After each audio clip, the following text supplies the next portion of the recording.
Hello golfers, I have worked in or visited several biomechanics labs all across the US and several other countries. But to my mind, while they have their place in golf and other biomechanics research, all a golfer or golf instructor needs is a few pieces of suitable technology that can help in the real world situation of the golf course. So I believe that a simple launch monitor, a pressure mat, and perhaps some electromyography or EMG equipment are all that a golfer really needs. So I was very excited when my Rapsodo mobile launch monitor or MLM arrived recently. My interest in this product versus others in its class is that it not only gives reliable speed and distance measures, but it also is the only one to provide launch direction. My main use for the launch monitor is not to have golfers make swing changes based on its numbers, but to use the gadget for baselining a golfer's performance and keeping track of progress through the actual numbers. What do I mean? The Rapsodo MLM has all the information I need, and if it gave me other parameters such as face to path, for instance, would my student expect me to suggest downswing changes to improve that? It is not a good idea to teach to the numbers, as a downswing movement is dependent on joint positions at the top, and no amount of trying to correct this or that in the downswing can work consistently. Instead, I find the MLM very useful because I use it to show my students the difference in their pre and post results. Because I teach a specific and rather different swing, it is important for golfers to see the areas where they can make immediate improvement. So I often input the data from my MLM into an Excel document and can then show my students a lot about their new swing and the areas that require more work in the future.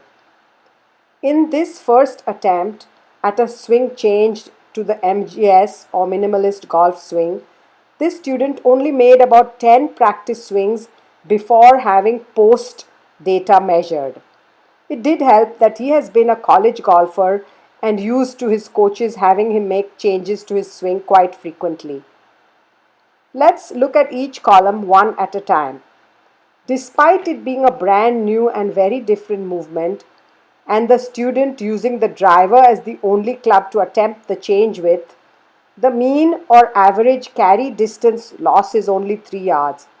However, the standard deviation, which is an indication of variability from shot to shot, is much less, and the range or difference between maximum and minimum distance is also much less. The standard deviation is less for every single measure, as is the difference between the maximum and minimum results. So immediately one can see that there is greater consistency even with a brand new swing. Additionally, the average smash factor changed from 1.419 to 1.454. The launch angle became about 1.5 degrees less, and you can see from this chart that came from the Ping website that ideal launch for this golfer's carry distance is less than 10 degrees. This slightly lower launch angle that he acquired with the minimalist golf swing might also give the golfer more roll on the ball for similar or better total distance than with his own swing. So after the golfer has seen what he can achieve during basic or phase 1 MGS swing training and has had time to groove that in, it only requires small changes to increase his club speed and to change his starting direction as desired by him. So far, I have only used the MLM's practice setting, which besides the numbers it outputs, it also tracks the actual flight of the ball and takes a video recording of the golfer's swing. It has many other exciting features such as the closest to pin game that I have yet to explore. This game can be played by a single player or multiple players who can either play against one another locally or even remotely. One sets one's distance from the pin, like I have set it at 150 here, and can then see the accuracy of both full swing and short game. And while this doesn't really matter, Even the packaging of this little launch monitor is so elegant with its black and red design.